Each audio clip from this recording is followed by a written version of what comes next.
Welcome to Michael's Spin on Things. Still loving that title. It's my vlog. Don't know what I'm going to talk about ever. We just kind of wing it. And I have a guest. Let's get to it. This week, my guest is Hyperdrive Pictures' own Steven Zurita. You don't have to applaud. Woo, you don't have to applaud. You don't have to applaud yourself. Yeah. All right. I already factor in. Hey, everybody. I put in. Right. I pipe in the applause Pause for you. for audience applause. Okay. Cool, Steven. So why would I have you on this show? We're friends.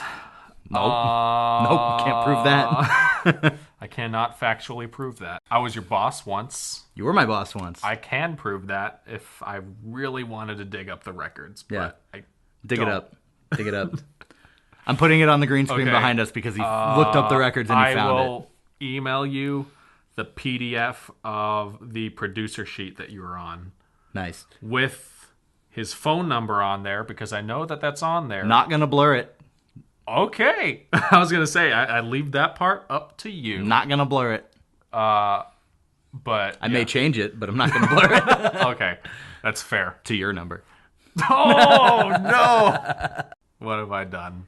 There's so much you can do with a green screen. Hey, there's so much you can do with a green screen. What do you want for the background? Put the Morphing Grid from Mighty Morphin Power Rangers when they're doing the thing. And I did come prepared for this specific moment. This is not allowed. Tyrannosaurus! I'm not okay with this. All right, so I'll send you the red one and just put up the red one. This is what he does on his channel. I want you to join in on this. And you can now cut to the other one. How do I? Right hand under. Underhand. That, and then do I hit it with my pinky? Your thumb. Oh, both sides. And then we're just going to be here. Does it not make a sound? Does it not make a sound? Yeah. All right. Cool. So you can put me in Ernie's Juice Bar. Is that what you want the background to be now? Yeah, now it can be Ernie's Juice Bar because we fought the monster. Cool. Hit me up whenever it needs to change. Just let me know. Yeah, okay. Give a brief rundown. What's Hyperdrive Pictures about? What's your channel about? Hyperdrive Pictures is about proving geekdom inspires art. Don't do it in your elevator pitch way. Just talk to me. Hyperdrive Pictures is about proving geekdom. Talk to them, but like normal, like a person. I know what you mean. It's a channel I do a lot of VFX and comedy. He's very good at effects. Yep.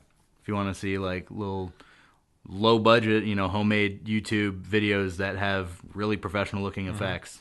It was the first YouTube stuff I really did. Yeah. Was for his channel, just kind of as an actor. Yeah. When we came out here, I just grabbed a bunch of friends and we just made a bunch of YouTube videos. And then when those friends stopped being in his videos, he was like, "Okay, Michael, you can finally join the channel." Yeah.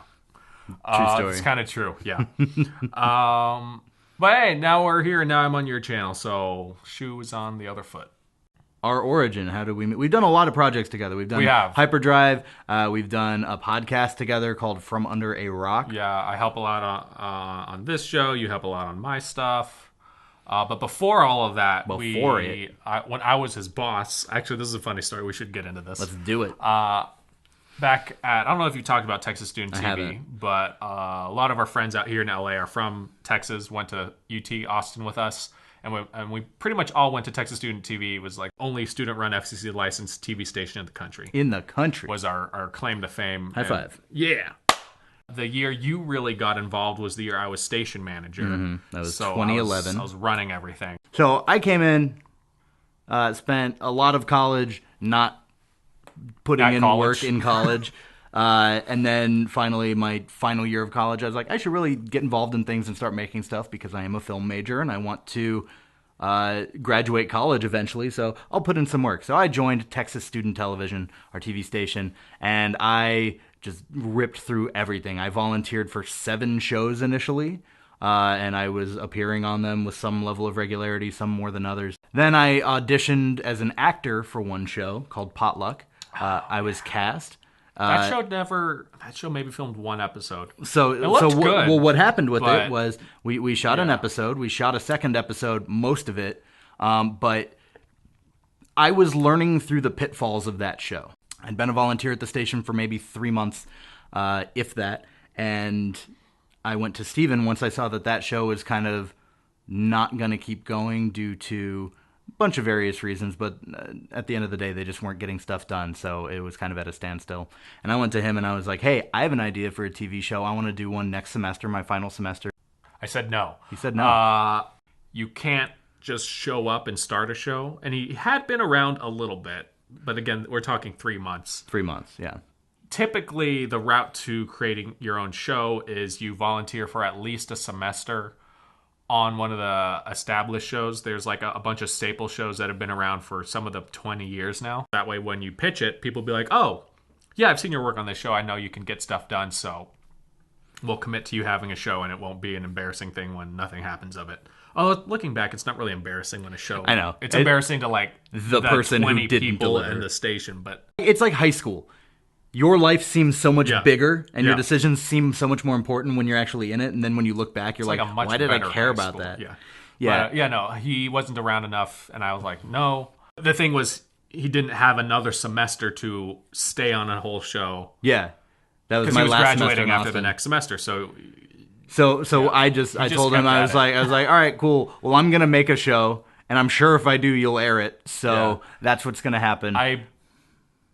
I wanted to test you a little bit. I remember I said something like, write a script. I want to see progress. And then I think a week later, I had a season outline. Yeah. I had most of a pilot written.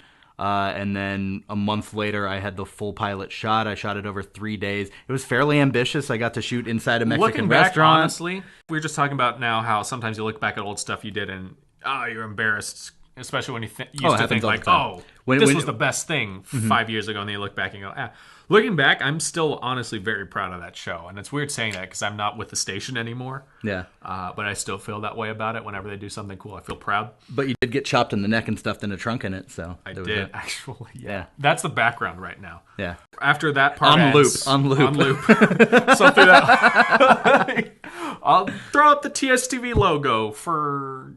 I Throw don't, up the TSTV I don't know logo if I to have help it. them out. If you have a PNG, I totally do.